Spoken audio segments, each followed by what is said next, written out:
Bonjour à tous, merci pour l'invitation, cette belle invitation dans ce beau lieu. Donc je vais essayer de répondre à la question qui fait un peu le lien avec ce qui a été dit avant sur en quoi l'intelligence artificielle est devenue indispensable au domaine de la cybersécurité. Avant de tenter de répondre à la question, quelques mots. Donc Systentia, je suis le fondateur et président exécutif, n'est plus tout à fait une start-up. Nous sommes éditeurs de logiciels dans le domaine de la cybersécurité, plus de 700 clients, avec notamment la DGA, donc je profite de l'envol pour les citer. On a le label utilisé par les forces armées françaises, des clients dans 11 pays et avec tout type de clients, tout type de domaine. Mais on est aussi une forme de start-up parce que voici 3 ans, nous avons créé une filiale qui s'appelle Neomia et qui est dédiée à l'intelligence artificielle. Il fallait faire le pont entre les deux et on l'a fait de cette façon-là. Neomia, en quelques mots, c'est une jeune société spécialisée uniquement sur l'intelligence artificielle qui a plusieurs facettes sur l'intelligence artificielle. La première, ça a été de dire, voilà, aujourd'hui, on est sollicité par beaucoup d'entreprises, des ETI, des grands groupes sur les problématiques de mise en œuvre de solutions d'intelligence artificielle et on a voulu apporter de l'expertise.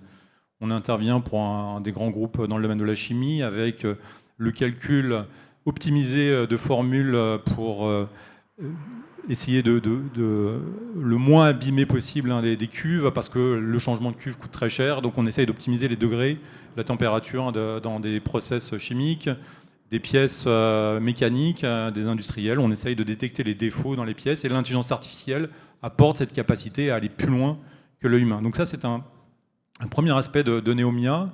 Et puis le deuxième aspect, pour arriver sur la cybersécurité, c'est de développer des solutions qui sont ensuite vendues par Systentia, la maison mère, où on mêle cette intelligence artificielle au sujet de cybersécurité. Le premier produit qui a été développé par Neomia est un produit qui commence à être commercialisé et qui a la capacité de reconnaître l'utilisateur grâce à sa frappe clavier. Alors tout à l'heure, Jean évoquait ce que l'on appelle l'authentification renforcée. Si vous avez un compte bancaire, aujourd'hui, je crois que vous n'échappez plus à cela. Le simple mot de passe ne suffit pas. On vous demande un autre élément d'authentification. Souvent, c'est le smartphone. C'est très bien, c'est très efficace en termes de sécurité, sauf qu'il faut avoir un matériel. Dans le domaine industriel, dans le milieu hospitalier, vous avez des contraintes qui font qu'on ne peut pas utiliser un smartphone. On ne peut pas utiliser un smartphone, par exemple, dans une salle des urgences, et pour autant, le médecin va avoir besoin d'accéder à un poste informatique pour faire un suivi, ou l'infirmière, et c'est un besoin essentiel en termes de sécurité. Un site industriel, vous avez une usine avec pas forcément de réseau sur l'ensemble du site, et donc vous ne pouvez pas utiliser le smartphone pour accéder à un automate où vous allez avoir cette authentification renforcée. Donc, nous en sommes arrivés à développer un système basé sur l'intelligence artificielle, sur des réseaux de neurones. Donc, une des clés, je ne rentre pas dans les détails techniques, qui permettent de dire, voilà, là, la personne qui est en train de taper sur son clavier, c'est la personne attendue. Donc c'est avec le simple clavier, après avoir saisi son mot de passe, que l'on va savoir que c'est la bonne personne, et on va le savoir en continu aussi. Donc c'est assez intéressant. Donc ça, c'est un premier produit. Et puis les autres produits, je vais les décliner en commençant à répondre à cette question que je posais tout à l'heure. En quoi l'intelligence artificielle est indispensable ? Pour 2 raisons principales, et je donnerai des exemples avec ce que l'on fait.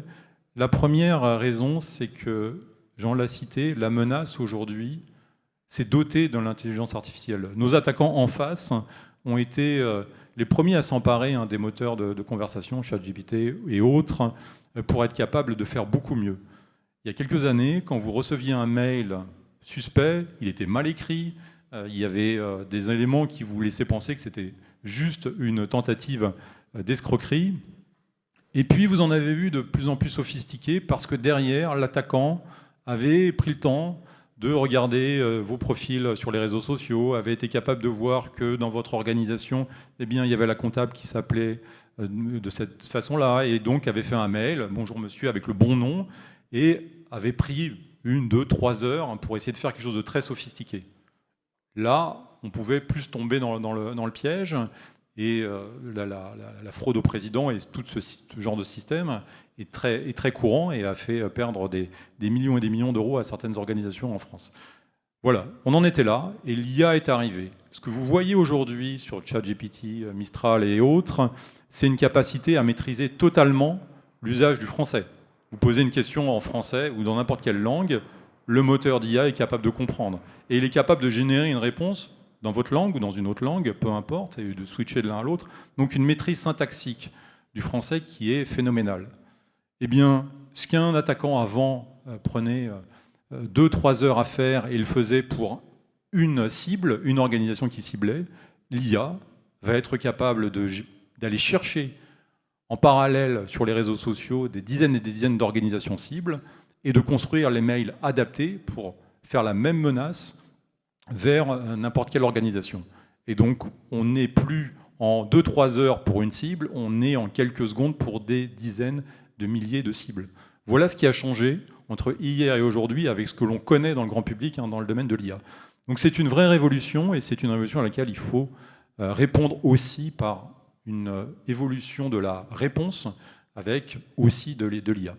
Donc voilà la première partie de la réponse. Et la deuxième partie, par définition, la cybersécurité, c'est devenu des millions et des millions de données, des données des utilisateurs, des flux de données, des données sur les machines, tout ce qui aujourd'hui est véhiculé par les réseaux et qui doit être analysé en temps réel par vos administrateurs, vos responsables informatiques, et ce n'est plus possible. Autant on pouvait le faire il y a quelques années, ou on pouvait le faire avec des antivirus. Aujourd'hui, il faut des systèmes dynamiques, et notamment basés sur l'IA, pour être capable de compléter le regard humain et de dire tiens, c'est peut-être que là est la menace, et je vais lever une alerte vers le responsable pour qu'il vérifie, ou voire je vais bloquer automatiquement un système d'information, le travail qu'est en train de faire un collaborateur, parce que je le suspecte d'être une malveillance, voire une maladresse qui peut aussi arriver. Donc nous développons des systèmes de cette nature-là pour être capable de faire de ce que l'on appelle de l'analyse comportementale. Donc l'utilisateur, on va essayer d'avoir une empreinte, une habitude de son comportement sur l'ordinateur, ce qu'il a l'habitude de faire, de ne pas faire, etc. Et dès qu'on voit des variations, eh bien, on va dégrader sa note et on va commencer à lever des alertes. Donc voilà une façon de faire. Et ce que l'on fait pour l'utilisateur, on peut aussi le faire sur la machine.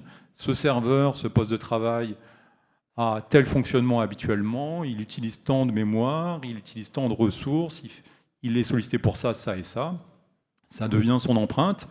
Et si cette empreinte, elle change, l'IA va être capable de le dire et de remonter l'information de la même façon, quitte à bloquer la machine, parce que c'est potentiellement quelqu'un qui a changé le comportement de la machine en essayant d'accéder à des fichiers auxquels on n'accède jamais, en essayant de passer une sécurité à laquelle on ne passe jamais. Donc voilà toutes les évolutions et tout ce que permet aujourd'hui l'IA. Donc c'est vraiment essentiel pour nos produits de cybersécurité, nos produits souverains de cybersécurité, d'avoir cette capacité à les doter d'intelligence artificielle. Donc c'est ce que l'on fait sur Neomia avec notre filiale et que l'on renforce de plus en plus. Et ça fait partie des X domaines que l'on veut adresser aujourd'hui. Et je ne l'ai pas dit, et c'est aussi une des raisons de notre présence. Nous sommes basés à Mulhouse, à côté de Saussailles, mais ça me permettra de conclure avec une centaine de talents qui sont notre fierté et qui accompagnent l'ensemble de nos clients en permanence. Voilà. Merci à vous.